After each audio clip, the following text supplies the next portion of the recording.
मेरे प्रियो, बाइबल बताती है गलातियों 5 अध्याय उसके पहले वचन में, बड़े ध्यान सुनिएगा, मैं इस वचन को पढ़ने जा रहा हूं। लिखा है यहाँ पे, मसीह ने स्वतंत्रता के लिए हमें स्वतंत्र किया है, सो इसी में स्थिर रहो और दासत्व के जुए में फिर से ना जूतो।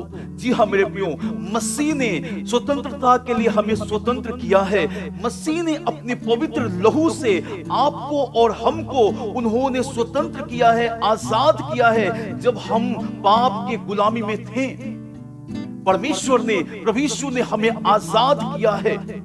आज मैं इस बात को पूछना चाहता हूं, दोबारा क्यों हम शैतान के गुलाम होना चाहते हैं? दोबारा क्यों हम पाप के गुलाम होना चाहते हैं? दोबारा क्यों हम उस अधर्म के गुलाम होना चाहते हैं, झूठ के गुलाम होना चाहते हैं, जाति और भेदभाव के गुलाम होना चाहते हैं? क्यों हम ऊंच नीच के गुलाम होना चाहते हैं?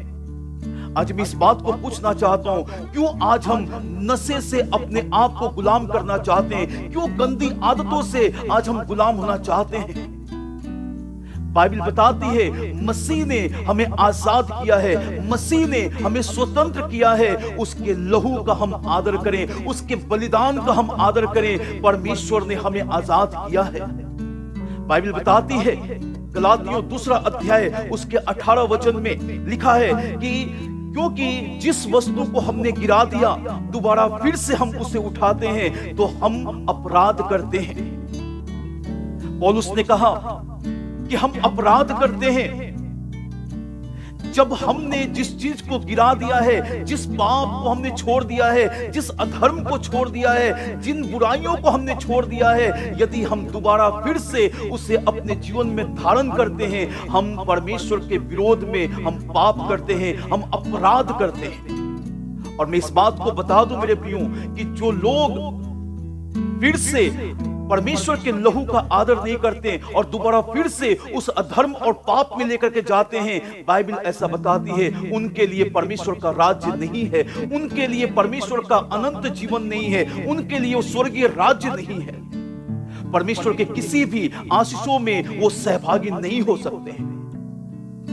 जब यीशु ने आपके लिए अपने पवित्र लहू को बहाया है, उस लहू का आप आदर करें, नहीं तो आप ठंडनाती हुई पीतल और झंझनाती हुई झांझ बन के रह जाएंगे। मेरे प्रियो, आज इस वचन का आदर करें।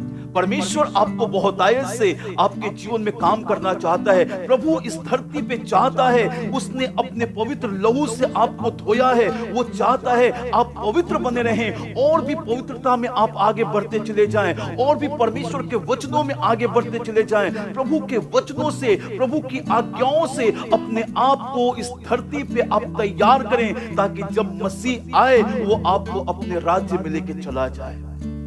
मसीह का लहू बहाने का एक ही उद्देश्य है कि हर एक व्यक्ति को पवित्र करे और उनको अपने राज्य में लेके जाए। लेकिन यदि दोबारा फिर से अगर हम उस अधर्म और पाप को धारण कर लेते हैं, हम परमेश्वर के राज्य में नहीं जा सकते हैं। जी हाँ मेरे प्रिय, हम नहीं जा सकते हैं। परमेश्वर अपने राज्य में आपको और हमको नहीं लेगा, क्योंकि जब उसने हमें आजाद किया है, उसके उस लहू का आदर हमारे जीवन में होना चाहिए, उसके प्रेम का आदर हमारे जीवन में होना चाहिए। परमेश्वर के उस प्रेम का हम आदर करें कि स्वर्ग को छोड़ के इस धरती पे प्रभु यीशु आपके और मेरे लिए आ गया है।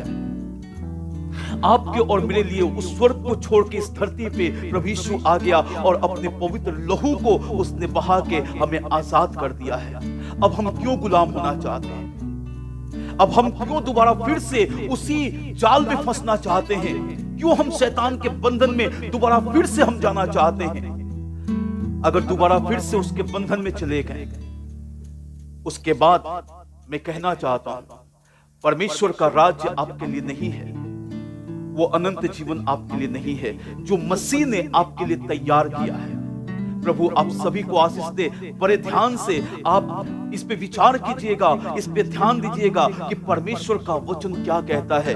और यदि ये वचन आपको अच्छा लगा है तो औरों तक परमेश्वर का वचन शेयर कर दीजिए, ताकि और भी लोग परमेश्वर के इस वचन से आशीषित हो सके। प्रभु आप सभी को आशीष दे।